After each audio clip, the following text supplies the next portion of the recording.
एकदा कावळ्याने कासवाला पोहताना पाहिलं आणि त्याला डवचण्यासाठी, चिडवण्यासाठी तो त्याच्याजवळ गेला आणि म्हणाला, "काय बे काश्या, अरे एवढं संथ गतीने पोहतात का?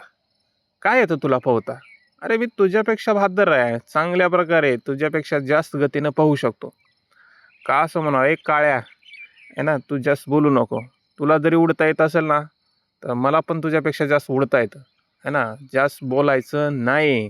असं म्हटलं. मग दोघांनी म्हटलं, की "मग कोण खरं बोलतंय यावर जरा आपण निर्णयच घेतला पाहिजे." असं दोघात भांडणामध्ये ठरण्यात आलं. मग ते म्हटलं, "ठीक आहे, आपण शर्यत लावूया." मग कोणत्या दिवशी लावायचे? ब्राह्मणाकडे गेले. ब्राह्मणानं मुहूर्त सांगितला. एकादशी दिवशी चांगला मुहूर्त आहे असं म्हटलं. मग तो ठरला. आता तुम्ही इथं ऐकता ऐकता म्हणत असाल, की "सर हे कसं शक्य आहे? आहे ना, कावळ्याला पोहता येतं आणि कासवाला उडता येतं." मी म्हणेल, तुम्हीच बघा, तुम्ही बी असंच करता आहे ना, मूर्खासारखं काहीतरी करत राहता. बरं ठीक आहे, अगोदर ह्यांची गोष्ट पाहूया आहे ना. म्हणजे तुम्ही जर या दोघाला मूर्ख म्हणत असाल तर तुम्ही पण आहात, असं माझं म्हणणं आहे. ओके. तर मग एका दिवशी म्हणजे त्याची एकादश पण होती आणि तो एक दिवस पण होता. ठीक आहे. त्या दिवशी त्यांची शर्यत लागली. पहिलं सुरू कावळा म्हटला, की "मी म्हटलं होतं तर मी अगोदर काम करणार." ओके. तर कसं म्हणतं, "बळो आगे." मग कावळ्याने केला प्रयत्न. कावळा थोडासा पाण्यावर उभा राहायचा प्रयत्न केला. थोड्या वेळ राहिला, आहे ना, थोडं करू शकतो. असं म्हणत तो म्हटला, की म्हणजे कासवाला सांगू लागला, "अरे थोडंसं वेळ लागतो ना पुढे जाण्यासाठी." मग असं करत त्याने प्रयत्न केला. इतका प्रयत्न केला, की सगळं त्याच्या अंगामध्ये पाणी गेलं, आहे ना, आणि मग त्याला बाहेर काढण्यात आलं, आहे ना. करून थंबला, थकला. म्हणजे आता त्याला काढण्यात आलं नसतं तर तो मेलाच असता. एवढी स्थिती खराब झाली. मग थोड्या वेळानं मग कासवाने म्हटलं, की "मग आता मी प्रयत्न करतो, माझी बारी." ओके. तर कासवाने प्रयत्न केला. जमिनीवरून उड्या मारायचा प्रयत्न केला. तर उडी मारायचा, खाली आपटायचा, दाब दिशा, आहे ना. म्हणजे खालचं त्याचं सगळं भाजायचं, आहे ना. उडी मारताना, आहे ना, तुम्ही बघा उडी मारून खाली पडल्यानंतर कसं होतं, आहे ना. तसे त्याने इतक्या उड्या मारल्या, की त्याचं सगळं मागची सीट सगळी काय, आहे ना, एकदम आता गेली, ओरडू लागली, की "बस कर" म्हणून, आहे ना. आता तो थकून बाजूला पडला. आता दोघं बी एकमेकाकडे हसू लागले. आता का हसू लागले तुम्हाला माहीत असेल. पण तुम्हाला कळलं असेल. याच्यात सांगायचं काय, की इथं कावळ्याने पोहण्याचा प्रयत्न केला, त्याचा जीव जाऊ शकला असता. आहे ना. कासवानं उडण्याचा प्रयत्न केला, त्याचा बी जीव गेला असता. ठीक आहे. बरं थांबले म्हणून बस झाले. नाहीतर मेलेच असते ते दोघं पण.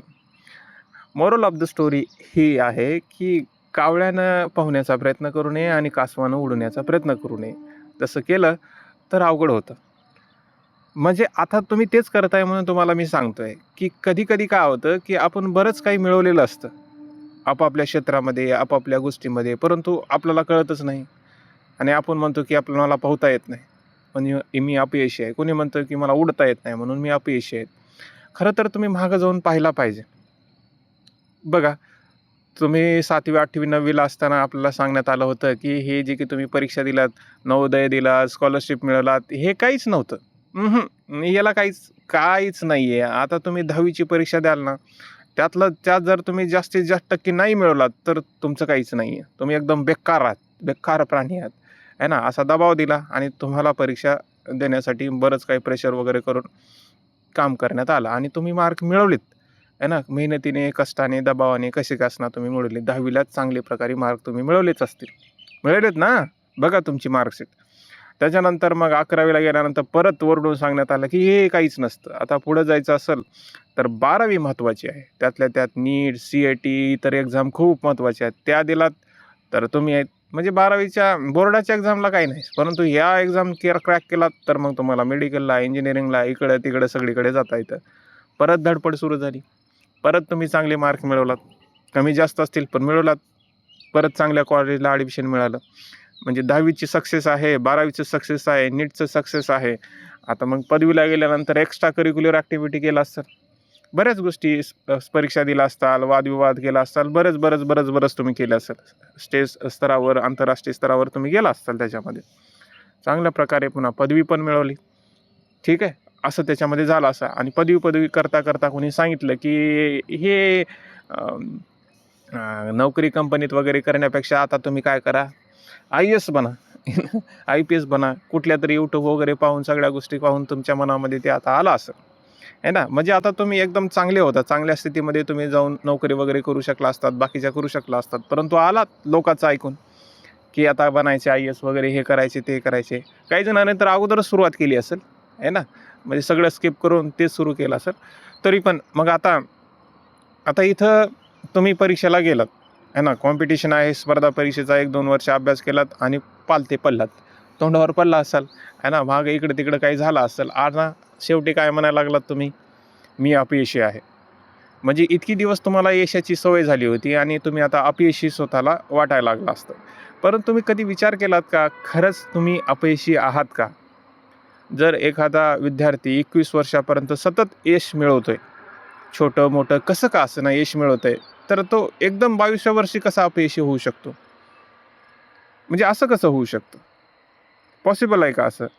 म्हणजे एखादी एक्झाम तुमचं भवितव्य ठरू शकते का? एखादी एक्झाम तुमच्या व्यक्तिमत्त्वाला असं एकदमच म्हणू शकते का तुम्ही अपयशी आहात म्हणून? बरं, तुम्ही असा जरी विचार केलात, तर ती परीक्षा जी तुम्ही देताय, खरंच तुम्हाला ती तुमच्या अनुकूल होते का? जसं की कावळ्याला उडता येतं, तर कावळ्यानं उडण्याचा प्रयत्न केला, तो यशस्वी झालाच असता. बरं, तुम्हाला उडता येत होतं का? म्हणजे ती परीक्षा तुमच्या झोक्यात होती का? आवाक्यात होती का? तसं तुमचे ते इंटरेस्टिंग सब्जेक्ट होते का? आहे ना. म्हणजे सगळ्या ज्या गोष्टी होत्या त्यानुसार होत्या का? जसं की आपण म्हणतो ना, कावळा पाहिला की सांगता येते की त्याला उडता येतं म्हणून. तसं तुमच्या शक्य होतं का? असेल तर ते कॉम्पिटिशन मग तुम्ही कुठल्या दृष्टिकोनातून पाहिलात? तुम्ही काय केलं त्याच्यामध्ये? म्हणजे हे बरेच सवाल आहेत. बऱ्याच वेळा असं होतं की आपण तिथं जातो जिथं नाही जायला पाहिजे होतं. जसं की कावळ्यानं पोहायला नाही जायला पाहिजे होतं. तुम्ही गेलात, पडलात. आता तुम्ही म्हणतात मी अपयशी आहे. तुम्ही म्हणत असाल, आसपासचे लोकं म्हणत असतील, घरचे म्हणत असतील. मग कासवाने पण तोच प्रयत्न केला, आहे ना.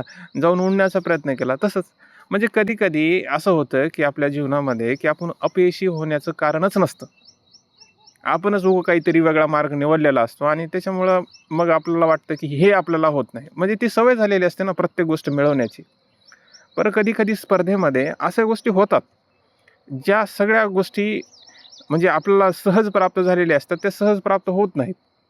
कारण त्याचं स्वरूपच तसं असतं. तुम्हाला पण माहिती आहे UPSCचं स्वरूप कसं आहे, स्पर्धा परीक्षेचं स्वरूप कसं आहे. तरी पण तुम्हाला ती सवय आहे, आहे ना, की मला हे मिळालंच पाहिजे. अरे नाही, हे समजून घ्यायला हवं त्या छोट्याशा गोष्टीवरून, की कधी-कधी त्यानुसार कार्य करायला हवं. म्हणजे थोडक्यात मला एवढं सांगायचं आहे पहा, तुम्ही जर स्वतःला अपयशी मानत असाल, तर याचा अर्थ आहे की तुम्ही इतकी दिवस जे तुमचं व्यक्तिमत्व कमवलेलं आहे ना, त्याला तुम्ही नाकारत आहात.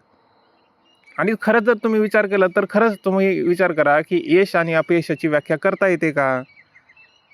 यशी कुणाला म्हणायचं, अपयशी कुणाला म्हणायचं? सपोज की एखादा एक विद्यार्थी आहे, तो आता IAS बनला.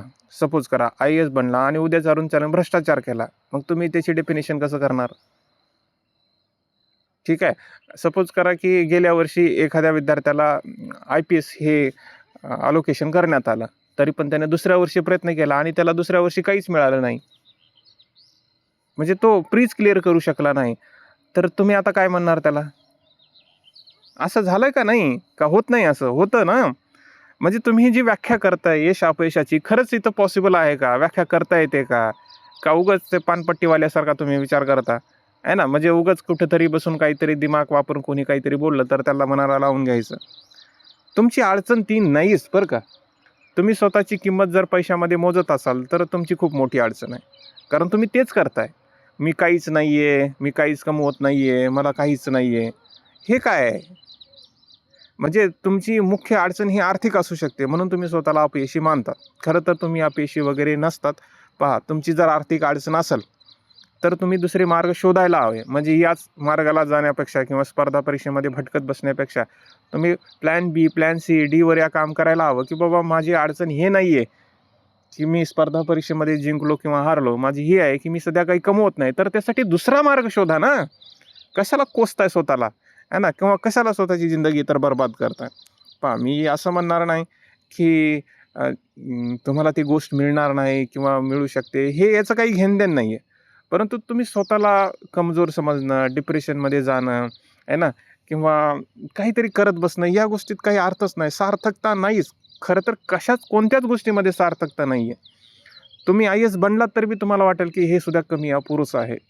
आहे ना, याच्यातमध्ये काही नाही असं वाटतं. तुम्ही ज्यांनी झाले त्यांना जाऊन विचारा. वाटतं तर तुम्हाला असं वाटू शकतं की असं कसं असू शकतं, असतंच असं. ठीक आहे. पहा की तुम्ही आज जिवंत आहात. ठीक आहे. तुम्हाला आज जेवायला मिळतं, तुम्हाला राहायला घर आहे, तुमच्याकडे मोबाईल आहे ना? तुम्ही पदवी घेतलेली आहे, तुम्ही विचार करू शकता. अरे तुम्ही अपयशी कसं असू शकता? कारण या क्षणाला कुणाला जेवायला मिळत नाही, आहे ना? कुणी इतकं गुलामीगिरीनं जगतंय की त्याला विचार करायला सुद्धा म्हणजे तो क्षण नाही आहे. ठीक आहे. किंवा तुम्ही असं म्हणू शकता कुणाला शाळेत जायला, कुणाला कॉलेजला जायला फेस नाही आहे. काही कितीतरी मोठ्या-मोठ्या समस्या आहेत. तुम्हाला जर त्याच्यापैकी कोणत्याच नसतील, तर तुम्ही अपयशी कसे असू शकता? कसे असू शकतात? तुमची डेफिनिशन वेगळी आहे पहा. हे असं करायला लागला तर तुम्ही या जगामध्ये जगणं मुश्किल होऊन जाईल. त्यामुळे मला असं वाटतं किंवा साधी गोष्ट आहे पहा, एखाद्या स्त्रीचं जर विचार केला तर काही ज्या स्त्रिया तुमच्याच वर्गातल्या ज्या मुली आहेत त्यांचं 10वीलाच लग्न झालं. परंतु तुम्ही संधी मिळवलीत ना, पुढे अभ्यास केलात, पुढं गेलात, ग्रॅज्युएशन केलात. आता तुम्ही स्वतःला अपयशी मानता. कसं करावं आता या गोष्टीवर? तुम्ही दुसरे मार्ग शोधा. हाच तुमच्याकडे एक मार्ग आहे. तुम्ही मार्ग शोधा. एकाच मार्गामध्ये अडकत बसू नका. कारण तसं केलात तर तुम्हाला ते मग त्या डिप्रेशनमधून, नाराजगीमधून कोणीच बाहेर काढू शकत नाही. काही जरी झालं तर काय करता येईल? आहे ना? म्हणजे इथं एक गोष्ट आहे पहा, तुमचे व्यक्तिमत्व हे वेगळं आहे. त्याला पैशामध्ये मोजता येत नाही. आहे ना? आणि तुम्ही जर मोजत असाल तर तुम्ही दुसरा मार्ग शोधा. ठीक आहे. तुम्हाला जर असं वाटत असेल की तुम्ही पैशामुळे कमजोर आहात, तर दुसरा मार्ग शोधा. त्याच्याशिवाय तुम्हाला पर्याय नाही आहे. ठीक आहे. म्हणजे थोडक्यात काय आहे की तुम्ही जी तुम्हाला अपयशी आहे ना किंवा असा तसा मानत आहात, तर ते ऑलरेडी हे तुम्ही स्वतःला सिद्ध करू शकता की तुम्ही तसे नाही आहेत. ठीक आहे. हे साधी गोष्ट आहे पहा. मी काय भाषण देत नाही. फक्त एक साधी गोष्ट सांगतोय तुमच्यासारख्याच एक जाणीवेनं, की या गोष्टीत काही सार्थकता नाही आहे. असती तर म्हणता आलं असतं. पण हा सगळा सामाजिक विचार आहे. हा सगळा वैयक्तिक विचार आहे. त्याच्यामुळं आपण कुठेतरी अडकून बसतो आणि त्याच्यामध्ये बाहेर निघण्यासाठी आपला वाट निघत नाही. मी एवढंच म्हणून शेवटी जे बार-बार पुढं बोललेलं आहे, की कधी-कधी एकाच रस्त्यावर अटकून बसण्यापेक्षा दुसरेसुद्धा रस्ते शोधायला हवेत. होऊ शकतं की तो दुसरा, तिसरा, चौथा जो रस्ता आहे तुमच्या अनुकूल असेल आणि तुम्हाला तिथं जे पाहिजे ते मिळू शकतं. थोडा वेळ लागेल समजायला, समजून घ्यायला. परंतु जेव्हा तुम्हाला ते समजेल तेव्हा तुम्हाला खरंच असं वाटेल की हेच योग्य होतं. जसं की कावळ्याला हे कळेल की माझं उडणंच सार्थकता आहे. कासवाला कळेल की माझं पोहणंच सार्थकता आहे. तसं तुम्हाला कळेल की तुमचं क्षेत्र कोणतं आहे. ठीक आहे? तर त्याच्यामुळे मार्ग शोधत राहा. Thank you.